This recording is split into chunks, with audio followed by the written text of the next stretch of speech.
नहीं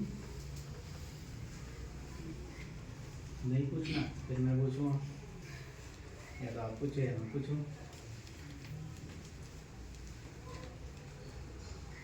विश्व का सबसे पहला ग्रंथ कौन सा है? वेद। वेद में भी वेद कितने होते हैं? 4। सबसे पहला ग्रंथ कौन सा उसमें? ऋग्वेद।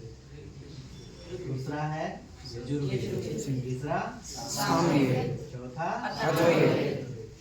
भारत का सबसे पुराना संविधान? इकोनॉमिक्स का सबसे पुराना ग्रंथ? अथर्ववेद। अर्थशास्त्र। अर्थशास्त्र कौटिल्य। ठीक है, कौटिल्य चाणक्य को कहते हैं, है ना। कौटिल्य का मतलब कुटिल मति वाला। कुटिल मतलब होता है जिसकी मति, जिसकी बुद्धि बहुत तेज होती है ना, उसे कौटिल्य बोला जाता है। आप भी कौटिल्य हो सकते हैं, समझे? हाँ। अथर्ववेद में व्यवहारिक कुछ ऐसे नियम और वो अथर्ववेद में है सारी चीजें। आयुर्विज्ञान हो गया हमारा, है ना। ये जो घर बनते हैं, लोग जाते हैं ना घर बनते समय कि हमें नक्शा पास करवाना है, बनवाते हैं ना बिल्डिंग के लिए, कि पहले जाके नक्शा पास करवाएंगे, भूमि का नाप करवाएंगे कि ये कमरा इतने 22 स्क्वायर का होना चाहिए। तो सारी चीज़ अथर्ववेद में पहले से है। वास्तु शास्त्र बोलते हैं उसे। क्या बोलते हैं? वास्तुशास्त्र। पहले जमाने के जो घर देखोगे ना, पहले जमाने पुराने जो मंदिर देखोगे, वो देखना एकदम आपको लगेगा कि हाँ ये वास्तु, यहाँ भगवान यहीं पर बैठेंगे। यहाँ पर बैठने से जो श्रद्धालु है उनको चारों तरफ से वो भगवान नजर आते हैं।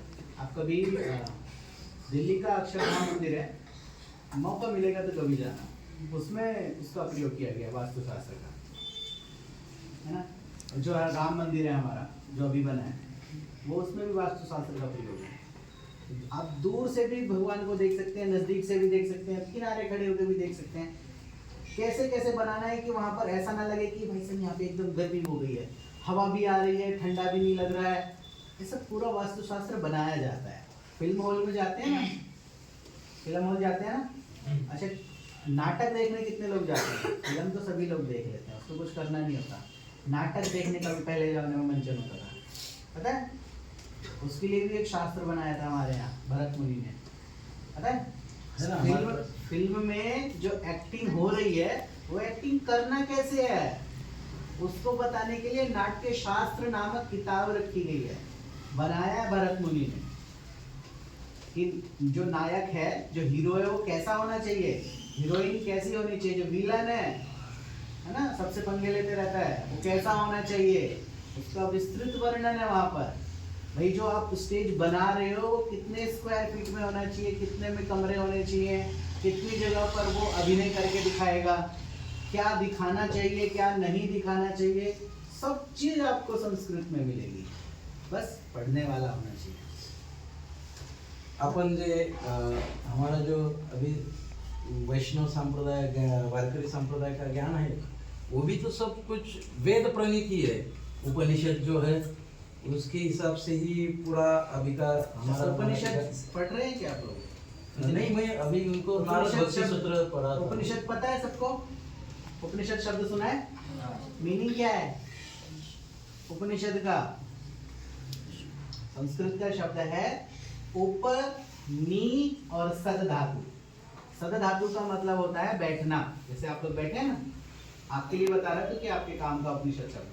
सद माने होता है बैठना, उप मतलब होता है पास में, उप माने पास में, सद माने बैठना, नी माने अच्छे प्रकार से बैठना उपनिषद कहलाता है। लेकिन ये खाली शब्द है, इसका अर्थ विचित्र है।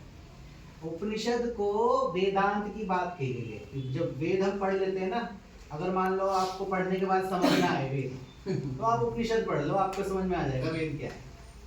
ठीक है, उपनिषद इसका मतलब ये था कि आपको अपने गुरु के पास जाकर बैठना है। किसके पास जाकर बैठना है? गुरु के पास।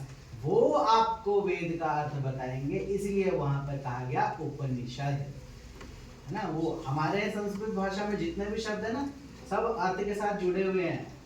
अगर आपको कोई चीज जाननी है ना, तो आपको अपने आप नहीं आएगा, उसके लिए आपको जाकर बैठना होगा। कहाँ बैठना होगा? गुरु के पास, जिसको उस चीज की नॉलेज पहले से है, उसके पास जाकर बैठो। तभी तो आपको कोई चीज नहीं आती है तो आप कहाँ जाते हो? जो उसको जानता है उसके पास ही जाकर। आपको मोबाइल चलाना है, आपको कोई चीज समझ नहीं आ रही तो आप ऐसे व्यक्ति के पास जाते हो, अपने दोस्त के पास या इसके पास, जिसको वो आता हो। तो भाई साहब जी मेरे को बता दें कैसे करना है ना? गणित का सवाल है तो कैसे करना है, किसी से जाकर पूछो, गुरु से पूछो। जाकर बैठते हैं ना, ये व्यवहारिक है। ऐसा नहीं कि ये शब्द है तो इसीलिए हम लोग करते ही हैं, ये काम करते ही हैं, इसलिए उसका नाम रखा उपनिषद। समझ में आ गया उपनिषद शब्द का मतलब? जब तक गुरु नहीं मिलते तब तक ज्ञान नहीं होता है।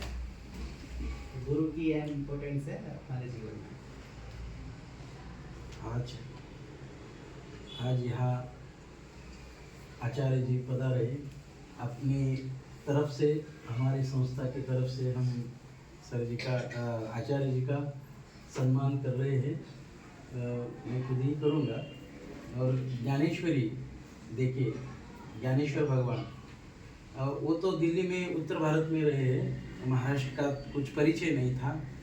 और उसके बाद मैं सम्मान करने के बाद उनको हम अभंग सुनाएंगे। अभंग जो है उनको मालूम नहीं, मैंने सुना नहीं है ऐसे बोल रहे थे, इसीलिए पखावज भी रखा है यहाँ पे। और कोई यहाँ गाएंगे, बहुत सारे गाने वाले हैं, सब गुणीजन है ये। तो